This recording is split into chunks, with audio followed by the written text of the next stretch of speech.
Welcome back to the Long View, everyone. I'm Julian Zelizer, and I am excited to be here. My friend Michael Cohen. How are you, Michael? I'm good. I'm good. How you doing? Doing well. So I thought as the year ends, maybe we could talk a little bit about the state of the Democratic Party, where they are, where you think they're going. I read one of your posts on your excellent Substack, Thank you. and let's just start big and then we can go into some details. I mean, how do you assess where the Democrats are as 2025 ends relative to where they were in January? So I'll just say I wrote a piece about a year or so ago that basically argued the Democrats should sit back and just do nothing and wait for Trump to overreach, overinterpret his election as a mandate, and to reap the political whirlwind. And that seems to be happening, actually. Through really I shouldn't say no actions by Democrats, but basically Trump is at 36%. He's as unpopular as he's really ever been as president, and I'm including first and second term here. And I think Democrats are well positioned to win back the House in 2026, and potentially even make some inroads into the Senate. And I think it's largely because we've seen this kind of like pendulum swing. That what happened last year, Democrats lost, Trump wins the election, Republicans take the House and Senate, and then he overreaches, and you have this sort of backlash response to his presidency. And I think that will probably continue in 2026. I think Democrats, surprisingly, are in pretty good shape heading into the new year.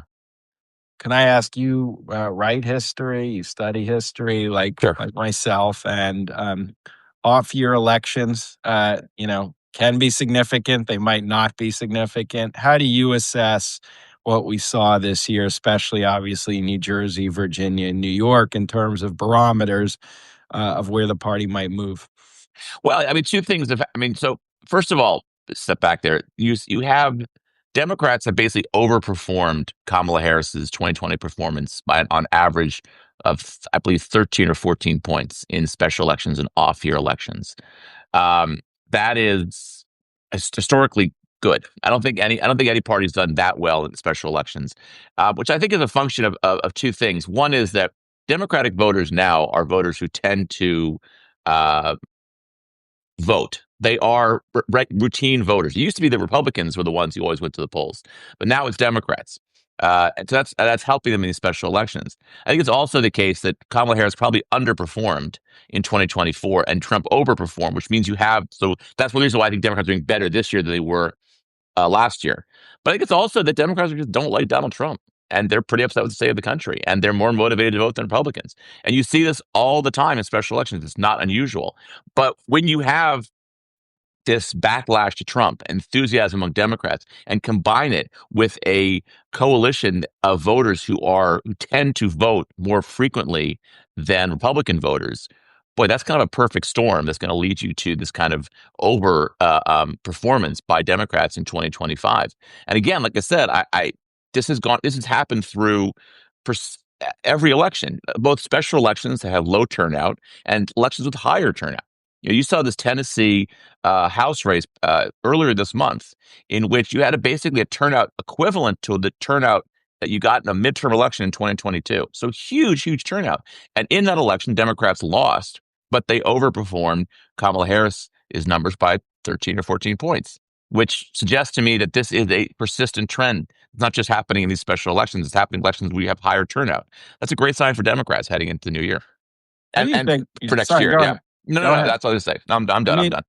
with the coalition, and so you wrote a great book on 1968 Thank and you. the challenges and some would say crisis, whatever the moment that certainly Democrats went through in that period. The coalition from the New Deal, the Great Society, started to fragment, and some argue a new coalition took form.